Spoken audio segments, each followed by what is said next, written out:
हमें शौक नहीं लगा है। हम भी चाहते हैं शांत रहें, हम भी चाहते हैं खेले कूदे, हम भी चाहते हैं श्रृंगार रस की कविताएं लिखी जाए। अंगार रस की कविताएं लिखने के लिए आप बाध्य कर रहे हैं। सत्ता में बैठी सरकार बाध्य कर रही है। सरकार के जो पार्ट से कार्यपालिका, जो डीसी महोदय हैं, एसडीओ हैं, थाना प्रभारी हैं, ये लोग बाध्य कर रहे हैं। और इस आंदोलन में मैं चाहूंगा कि पत्रकारिता के साथ साथ कार्यपालिका भी अपना योगदान दे। कम से कम जो लोग 3rd और 4th ग्रेड की नौकरियां कर रहे हैं, जो लोग इसी हजारीबाग की किसी कमरे से तैयारी करके नौकरियां लिए हैं, आपको समर्थन करना होगा। और नहीं तो फिर आने वाला भविष्य, आप किसी प्रकार सेलेक्ट हो गए हैं, अगर नीति नहीं बन पाती है, याद रखिएगा, एक टीचर गारंटी नहीं ले सकता है कि उसका बेटा भी टीचर बनेगा। एक वीडियो गारंटी नहीं ले सकता है उसका बेटा वीडियो बनेगा। तो फिर दरोगा साहब काहे आप रात भर से परेशान कर रहे हैं? क्या आपका बेटा दरोगा बनेगा? गारंटी लेते हैं? अरे आप ईमानदारी से कहें तो आप अपनी ड्यूटी के लिए लड़ रहे हैं, बाकी अगर आपका बेटा का भविष्य कहा जाए ना, उसके लिए हम लोग लड़ रहे हैं। बताइए, आप दरोगा जी का बेटा दरोगा बनेगा? तो काहे डिस्टर्ब कर रहे हैं? गांधी के देश में, गांधी के मैदान में आप आंदोलन करने से रोक रहे हैं। काहे डिस्टर्ब कर रहे हैं? काहे डिस्टर्ब कर रहे हैं बताइए। चलिए, अच्छा लगा, ये डर अच्छा लगा कि सभा हजारीबाग में है और प्रशासन घर में जाके हमारे दोस्तों को धमका रही है। अच्छा लगा, गब्बर खुश हुआ। सबसे पहली बात, जितने भी मीडिया के बंधु आए उनका धन्यवाद देते हैं, प्रशासन के लोग आए हैं, जो पुलिस टीम, उनका भी धन्यवाद देते हैं। लेकिन आपको भी थोड़ा सा कानून की जानकारी होनी चाहिए कि जो भारत देश में पुलिसिया व्यवस्था है ना, वो क्यों बनाई गई है। भारत देश में जो पुलिसिया व्यवस्था है वो क्यों बनाई गई है? क्योंकि आप सब लोग आयु में हमसे बड़े हैं, हमारे बड़े भाई स्वरूप हैं। भले आप लोग ड्यूटी करने आए हैं, लाठी डंडा लेके आए हैं, आप गांधी मैदान को जलियांवाला मैदान में बदल दीजिए, कोई गम नहीं है। लेकिन आप भी थोड़ा सच्चाई को जान लीजिए कि भारत में जो पुलिसिया व्यवस्था है वो क्यों आई है, कब आई है, कैसे आई है। मरेंगे लेकिन छोड़ेंगे नहीं। भारत देश में पुलिसिया व्यवस्था 1861 में आई है। सबसे पहले 1860 में कानून बना इंडियन पेनल कोड, जो बड़ा बाबू के टेबल में किताब है उसका नाम है इंडियन पेनल कोड। उसे हिंदी में कहेंगे भारतीय दंड संहिता, उर्दू में कहेंगे ताजीरात हिंद और अंग्रेजी में कहेंगे इंडियन पेनल कोड। यह 1860 में आया है। उसके 1 साल बाद और एक कानून आया, अंग्रेज लेके आए। उस कानून का नाम था Indian police act. Indian police act का मतलब था, अंग्रेजों ने टीम बैठाई और अपनी टीम से कहा कि बार बार इंडियन लोग विरोध कर रहे हैं, इनके विरोध को कंट्रोल कैसे किया जाए। बोला देखिए, इंडिया के लोग बहुत गरीब हैं, प्लस आपस में बटे हुए हैं, यदि आप इनके हाथों में एक नौकरी के नाम पर कुछ पैसा थमा दिया जाए तो छोटा भाई खुद बड़ा भाई को पीट देगा। तो बोला देर किस बात की है, क्या किया जाए। तो चलिए कानून बने, उस कानून का नाम रहेगा इंडियन पुलिस एक्ट 1861। और उसमें तय हुआ कि जितने भी हवलदार, जितने भी चपरासी, जितने भी जमादार और जितने भी पुलिसकर्मी होंगे वो 100% हिंदुस्तानी लोग होंगे। उन्हें किसी को ऊपर लेवल का जॉब नहीं दिया जाएगा, जिसे हम लोग ICS कहते हैं। नेताजी बोस ने पास किया था एग्जाम, आपको पता होगा। इंडियन सिविल सर्विस, जिसे आज हम लोग इंडियन एडमिनिस्ट्रेटिव सर्विस कहते हैं और इंडियन पुलिस सर्विस कहते हैं, इंडियन फॉरेन सर्विस कहते हैं, इंडियन रेवेन्यू सर्विस कहते हैं। इसका नाम था इंडियन सिविल सर्विस।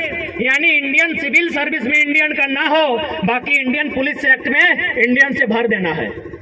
क्या काम होगा कि जब भी कोई किसान, जब भी कोई नौजवान, जब भी कोई छात्र आंदोलन करेगा, इन्हीं इंडियन पुलिस एक्ट 1861 के माध्यम से जो लोग पुलिस बने हैं, इनके हाथों में लाठी थमा के दम भर के पिटाना है। बुरा मत मानिए दरोगा जी, आज भी वही काम हो रहा है। आज भी बिल्कुल हमारे भाई लोग हैं। आज भी एक भाई वर्दी पहन के उधर खड़ा है, एक भाई तैयारी कर रहा है, एक भाई प्रोटेस्ट कर रहा है, एक भाई लाठी से पीट रहा है। जंगलों में जो नक्सली बने हैं ना, नक्सली कहते हैं सबका पैंट टाइट हो जाता है, लेकिन हम साफ कहते हैं कभी सर्वे कीजिएगा, पता चलेगा एक भाई सीआरपीएफ में है, एक भाई एरिया कमांडर में है। पता कीजिएगा क्यों, किसके लिए? बस मुट्ठी भर लोगों के लिए, बस मुट्ठी भर लोगों के लिए देश का कानून है। यदि आपको यकीन नहीं हो रहा है तो सीट बेल्ट बांधिएगा, दाढ़ी साहब उड़ने वाले हैं। बस मुट्ठी भर लोगों के लिए कानून है इस देश में। आप क्या सोचते हैं हेमंत सोरेन कानून बना देंगे आपके लिए?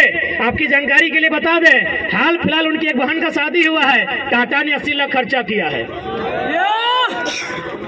क्या लगता है आपके लिए कानून बना देंगे? और मोदी साहब का कहिए मत, भले उनका अपना बेटा नहीं है, गोद लिया बेटा एगो दुगो है। क्या लगता है छात्रों, आपके लिए कानून बना देंगे? क्या आप साइरस मिस्त्री हैं? आप साइरस मिस्त्री हैं क्या? साइरस मिस्त्री का नाम जानते हैं? सीएमडी, टाटा के पूर्व सीएमडी थे। पहले उनकी मौत के लिए हम नमन करते हैं, श्रद्धांजलि देते हैं। जब उनकी मौत हुई तो सरकार ने देखा कि कैसे मौत हुई, बोला पीछे बैठा था, सीट बेल्ट नहीं बांधा था, पीछे बैठा था, सीट बेल्ट नहीं बांधा था। अगला दिन कानून बन गया कि आगे छोड़िए, अब पीछे भी सीट बेल्ट बांधना होगा। क्यों? क्योंकि मरने वाला साइरस मिस्त्री था। छात्र रोज मरते हैं। मेरे 2 साथी 2 दिन पहले मारे गए, आज तक हम उबर नहीं पाए। और मेरे भाषण से तो आपको लगता है कि गुर्राने वाला टाइगर आई थोड़ा सा उस रूप में तो नहीं है।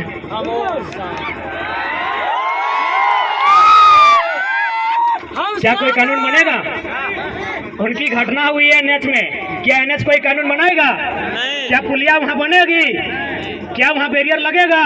नहीं लगेगा, क्योंकि कॉर्पोरेट्स का ट्रैक्टर वहां दौड़ेगा। इसलिए यहाँ पढ़ने वाले छात्र जो प्रोटेस्ट कर रहे हैं, यदि आपकी लाठियों का सामना करेंगे, आपके भाई हैं। और जो झुमरा के पहाड़ में नक्सली बनकर बैठे हैं, कॉपी कलम लेके चेक कीजिएगा, मामा का, मौसी का, फूफा का बेटा होगा। कब समझेंगे आप? हमको समझ में नहीं आता है। हम चाहते हैं नौकरी आप आगे से बचाइए, पीछे से चंदा दे दीजिएगा आंदोलन करने के लिए। दरोगा जी पीछे से दे दीजिएगा, लड़ाई आपके बेटे के लिए है। हेमंत सोरेन आपके बेटे को दरोगा नहीं बनाएगा, उनको दरोगा हमारा आंदोलन बनाएगा। दरोगा जी से निवेदन होगा, डीएसपी भी आए तो सुन लीजिए, हेमंत सोरेन आपके बेटे को डीएसपी नहीं बनाएगा। जेपीएससी देखिए ना, 7 को हुआ है 22 साल में, बिहार में 68 को हुआ है। तो इसलिए आंदोलन ही आपका डीएसपी का बेटा को डीएसपी और दरोगा का बेटा को दरोगा बनाएगा। इसलिए आगे से नौकरी बचाइए, पीछे से आंदोलन का सपोर्ट कीजिए। यदि ज्यादा दिक्कत होगा, यदि ज्यादा हाथ पांव बंधा होगा तो कमजोर लाठी चलाइएगा, ऐसा मत चलाइएगा। और ऐसा चलाइएगा तो घायल मत कीजिएगा। हमें घायल होने से डर लगता है, मार दीजिएगा, डर नहीं लगता है। मार दीजिएगा, सच बोलते हैं, ईमानदारी से बोल रहे हैं, डर नहीं लगता है। मरने से डर नहीं लगता, हम ईमानदारी से बोल रहे हैं। हमको बीमार होने से डर लगता है, बीमार हो जाएंगे तो आंदोलन रुक जाएगा, मर जाएंगे तो आंदोलन दुगना रफ्तार से चलेगा। क्योंकि भगत सिंह ने भी कहा था कि मुझे फांसी ना दी जाए, भगत सिंह ने भी कहा था मुझे फांसी ना दी जाए, बल्कि मुझे किसी चौराहे पे खड़ा कर दिया जाए और गोलियों से भून दिया जाए। क्यों कहा था ऐसा पता है? ताकि मेरे बदन पर चलने वाली एक एक गोली को, मेरे शरीर से बहने वाले एक एक लहू के कतरे को देखकर नौजवानों में उबाल आए। इसलिए उन्होंने कहा था हमको फांसी नहीं दिया जाए, बंद कमरे में फांसी ना दिया जाए। यदि हम गुनहगार हैं तो बीच चौराहे में खड़ा कर दिया जाए और गोलियों से भून दिया जाए। आप सभी वही कहेंगे।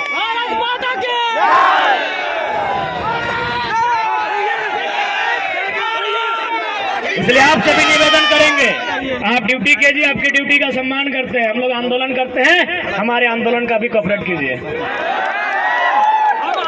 तो कुछ नहीं मिलेगा, पैसा बटुआ में नहीं रखे हैं भैया, जितने भी पुलिस के भैया लोग आए सब तो बड़े हैं। दादा साहब, पैसा पटुआ में नहीं रखे हैं, पैसा SBI में रखे हैं। किसका होने वाला है पता है ना? तो वही तो लड़ाई लड़ रहे हैं, छात्रों के लिए लड़ाई लड़ रहे हैं, किसानों की बात कर रहे हैं, काहे डिस्टर्ब कर रहे हैं? खैर डिस्टर्ब नहीं होंगे, डिस्टर्ब नहीं होंगे। यहाँ तो माननीय कोर्रा थाना के प्रभारी फोन किए थे, सिंदरी में 12 गो थाना का पुलिस खड़ी थी। सिंदरी गए थे आंदोलन करने के लिए, वहाँ के SDPO 12 थाना की पुलिस और 150 जवानों के साथ खड़ी थी। हमने एक ही लाइन कहा कि DSP साहब सामने आइए, अरेस्ट कर लीजिए, लेकिन उससे पहले एक लाइन बता दीजिए, ये जो जमीन आप खड़ा है गांधी मैदान से दुगना जमीन था जहां सभा हो रही थी। बोले ये जमीन हमारे पुरखों की है और इस कंपनी ने 2 रुपया डिसमिल लिया है। क्या आपका बाप का जमीन लिया है? हमने एक लाइन कहा था माननीय DSP साहब को कि DSP साहब उतना मेहनत क्या करते हैं, अरेस्टिंग करना है एकदम आके अरेस्टिंग कीजिए, हम लोग भागेंगे नहीं, लेकिन एक लाइन में उत्तर दीजिए, जिस जमीन में आकर आप खड़े हैं ये हमारी पुरखों की है, इसे 2 रुपया डिसमिल लिया गया है। क्या आपके बाप दादा की जमीन इस तरह ली गई है और उसके बाद भी आपको दिक्कत नहीं है? तो आइए ना, हम तो शमशान घाट में 1 सप्ताह में 1 बार मिल जाते हैं। लाइव नहीं देखे हैं वीडियो? क्या राजभवन से लोग देख रहे हैं? सही बोल रहे, राजभवन से देख रहे हैं, क्योंकि 29 तारीख को हम शमशान घाट में थे और विधेयक को वापस करता है कि एगो योद्धा तो घायल है। तो उन्हें पता नहीं कितना कितना योद्धा बन के तैयार है। उन्हें यह भी नहीं पता कि घायल शेर की सांसें उसके दहाड़ से भी खतरनाक होती है। इसीलिए हमें परेशान ना किया जाए, हमारे हक अधिकार को हमने सामने रख दिया जाए।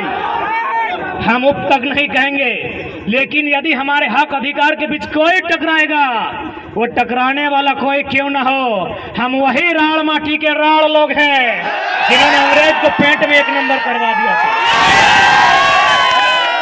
इतिहास याद कीजिएगा, हुक्मरान में बैठे लोग 1757 में इंडियन भारत की सरजमी में बैटल ऑफ प्लासी हुई थी, बंगाल के क्षेत्र में।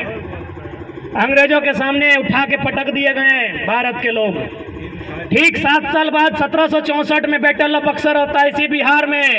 फिर भारत के लोग अंग्रेज के द्वारा पटक दिए जाते हैं, लेकिन जैसे ही वो मानभूमि में आते हैं, चुहार विद्रोह में उनको हम पैंट में 1 नंबर करा देते हैं।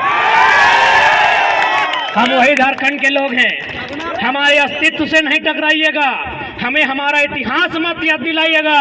हम भी चाहते हैं वसुधैव कुटुंबकम, हम भी चाहते हैं जियो और जीने दो का सिद्धांत, हम भी चाहते हैं नदी नालों में, पर्वत पहाड़ों में, झील झरनों में प्रेम के गीत गाएं युवा, नौकरियां करें, अपना घर बसाए।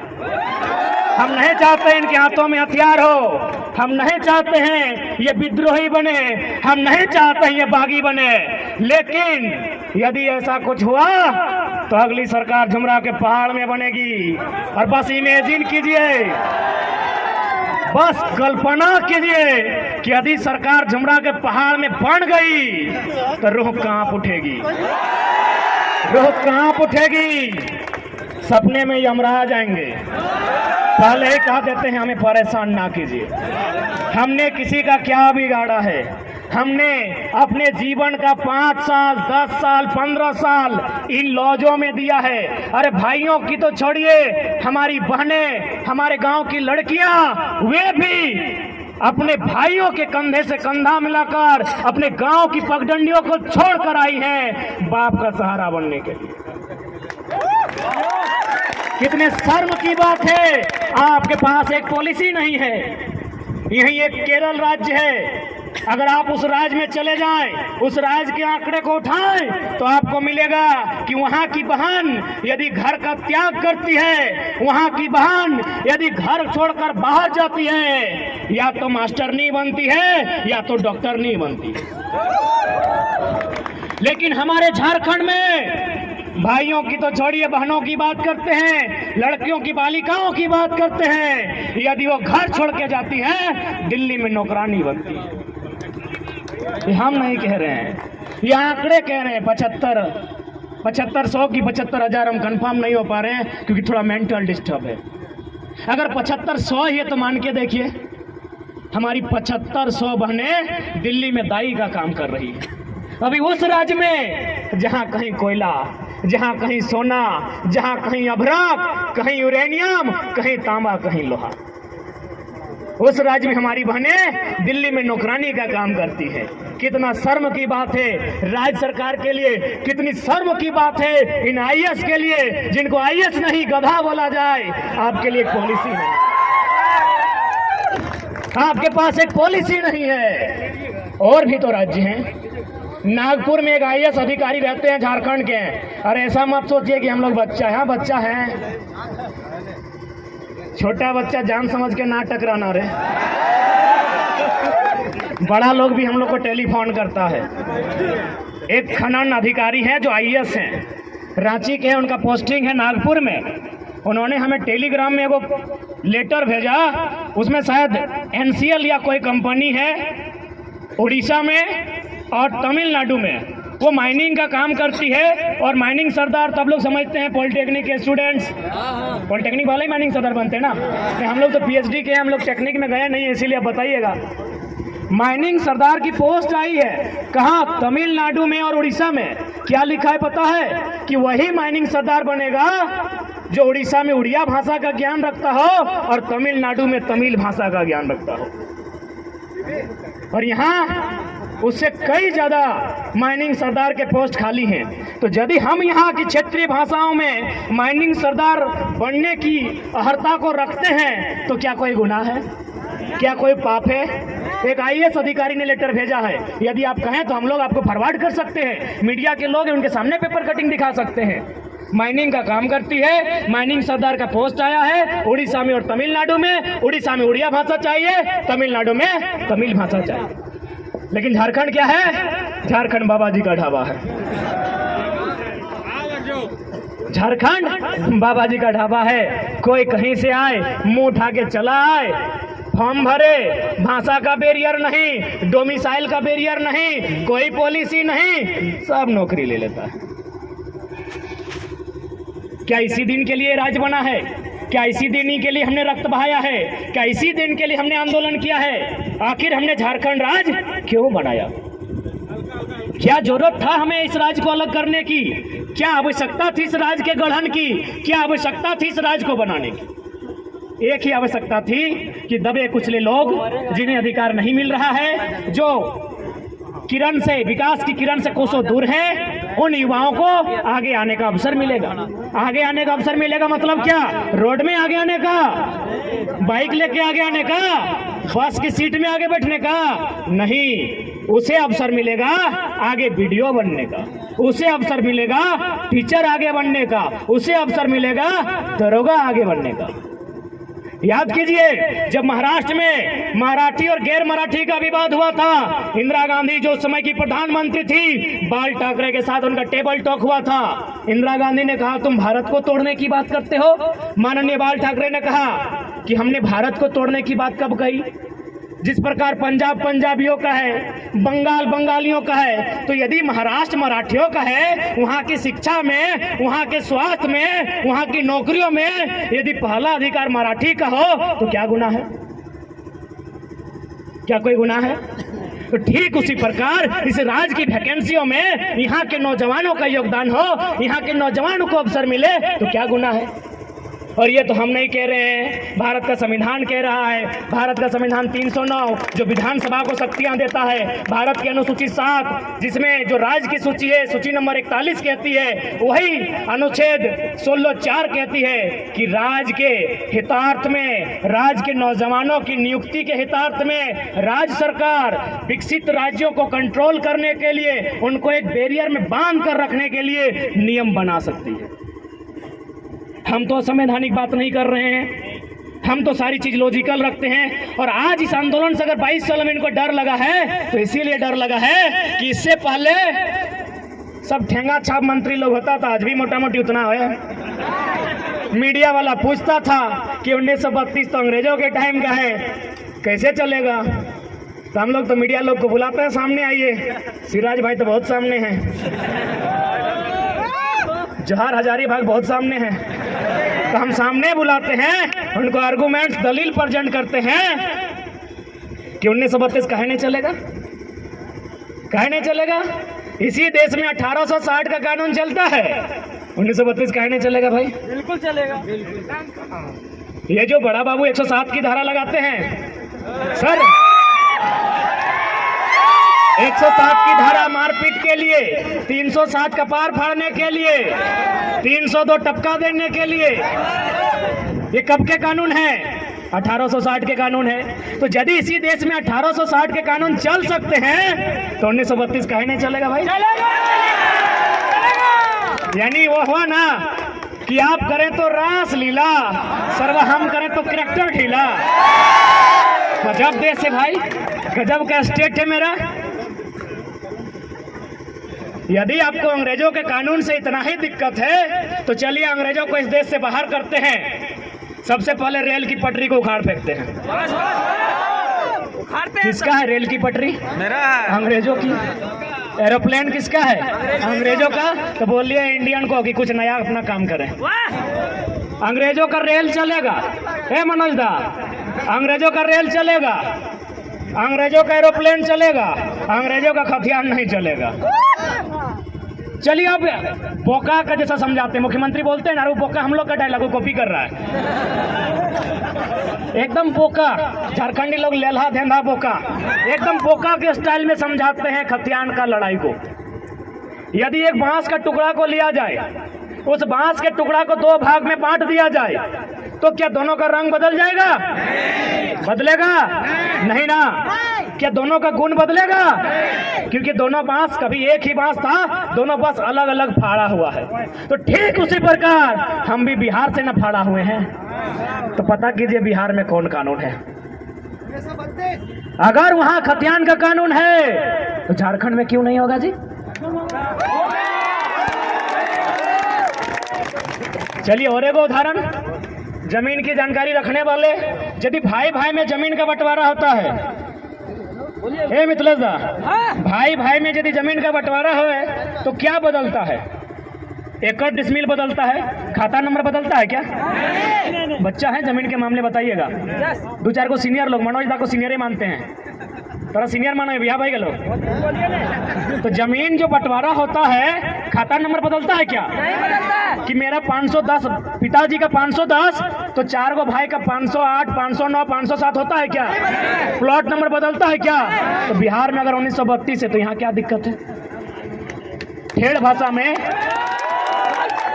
उसके बाद भी हमने हमेशा मानवता का बात कहा है, आज भी मीडिया के सामने रखते हैं कि जो लोग बाहरी भीतरी का विवाद करते हैं, यदि कुछ लोग ऐसे हैं जिनका अपने राज्य से कनेक्शन नहीं है, ध्यान दीजिएगा, अपने राज्य में कनेक्शन नहीं है, यदि वो बिहार का है, बंगाल का, यूपी का है, छत्तीसगढ़, महाराष्ट्र कहीं का है, लेकिन यदि उसका उस राज्य में कनेक्शन नहीं है तो आप उसे एक डोमिसाइल 2 के तर्ज पे परिभाषित कीजिए और आप उसको प्राथमिकता नंबर 2 में रखिए। यदि इस भूभाग के अलावा कहीं कुछ नहीं है, लेकिन शर्त है इस भूभाग की भाषा संस्कृति को अपना लिया है, तो आप उसको डोमिसाइल 2 बनाइए, उसके लिए एक टीम बनाइए, एक सर्वे कीजिए, क्योंकि हम भी चाहते हैं कि किसी को निराशा ना हो। लेकिन जो लोग कहेंगे कि दिवाली यहाँ मनाएंगे और छठ यूपी, बिहार में, बंगाल में, तो भैया माफ कीजिएगा, भाईचारा ज्यादा नहीं, माफ कीजिएगा। आपने अगर सब कुछ खो दिया है, आपका अगर कुछ नहीं है और आप यहाँ हैं, स्वागत है, उसके लिए डोमिसाइल 2 पर चर्चा की जाए, स्थानीयता 2 पर चर्चा की जाए। लेकिन आप कहेंगे कि दिवाली यहाँ, छठ वहाँ, भैया माफ कीजिएगा, ज्यादा नहीं सहना आता है। अब कितना सहेंगे भाई? यही सहने की दशा है ना। यही सहते सहते हम लोग तो सब कुछ गंवा दिए, हजारीबाग गंवा दिए, नहीं गंवाए। क्या है विधायक यहाँ का? कहाँ का है? बिहार के, यूपी का। कितना गंवाएंगे? विधायक गंवा दिए, सांसद कहाँ का है? सांसद भी गंवा दिए। क्या लगता है भैया कहाँ जाइएगा? खत्म हो जाएंगे। इसीलिए आज खड़ा हो जाओ, जाग जाओ। अभी तो विधायक सांसद हाथ से गया है, ये जमीन, खेत, खलिहान सब चला जाएगा। और क्या लगता है आपको कि भला करने के लिए विधायक बना है क्या? पता कीजिए, झारखंड का सबसे अमीर विधायक में मनीषवा आता है। ये देखा कि हजारीबाग में टोल रोड नहीं है इसका विधानसभा में ना, ये जाके डुमरी का टोल प्लाजा इसी का है, पता नहीं है क्या? पता है ना? इसका टोल प्लाजा डुमरी में है, कुलगो वाला। क्या लगता है विकास करने के लिए आया है? दोनों हाथ में लड्डू खाने इन लोग यहाँ आया है। और हम खुले मन से कहते हैं, मीडिया बंधुओं के माध्यम से कहते हैं कि जिन लोगों को अपने राज्य में गन्ना छीलने के लिए रखा नहीं जाता, वो बनना यहाँ मंत्री बन के बैठा है। अब आप कहेंगे कि अब पढ़ा लिखा लड़का हो गया, ऐसा बयान क्यों दिए? चलिए बताते हैं क्यों दिए। कि माननीय बन्ना को गन्ना छीलने लायक क्यों बताएं, बताते हैं। मीडिया बंधु ध्यान से रिकॉर्ड कीजिएगा। माननीय बन्ना जी मंत्री हैं, थोड़ा जी लगा देते हैं। माननीय मंत्री बन्ना जी जो हमारे झारखंड में अतिक्रमणकारी हैं, जैसे भारत के लिए विदेशी लोग आक्रमणकारी थे, वो हमारे राज्य के लिए आक्रमणकारी हैं। वे एक फंक्शन में गए थे स्टूडेंट के बीच पटमदा क्षेत्र में। क्या भाषण दिया पता है? माननीय मंत्री ने भाषण दिया है। क्या भाषण दिया पता है? कि हम ना मैट्रिक में चोरी कर रहे थे। माननीय स्वास्थ्य मंत्री का बयान सुनिए कि हम मैट्रिक में चोरी कर रहे थे, एगो एसडीओ आके हमको पकड़ लिए। क्या बोल रहे हैं? कि एसडीओ हमके पकड़ लिए। आज वो एसडीओ मेरा सेक्रेटरी है, हम मंत्री बन गए। अरे यार, ऐसा उदाहरण देगा? इतना बोका आदमी, इतना बेकार आदमी की कैसा उदाहरण दे रहा है? यानी स्टूडेंट को बोल रहा है कि काहे पढ़ाई लिखाई में समय गवा रहा है, चोरी उरी करो, बनना गन्ना छीलने लायक नहीं थे, बनना बन गए। मंत्री जी के बयान है। इसलिए आज प्रत्येक नौजवान को उस दर्द को आभास करना होगा, आपके माँ के उस सपने को आभास करना होगा कि किस प्रकार माँ ने जूठन खा के अपने पुराने गहने को पड़ोसी को गिरवी रख के आपको हजारीबाग रांची पढ़ने के लिए भेजा है। आपको पिता के उस सपने का ख्याल करना होगा कि किस प्रकार फटी धोती फटी गमछी में खेती करके पैसा जुगाड़ करके आपको हॉस्टल पढ़ने भेजा है।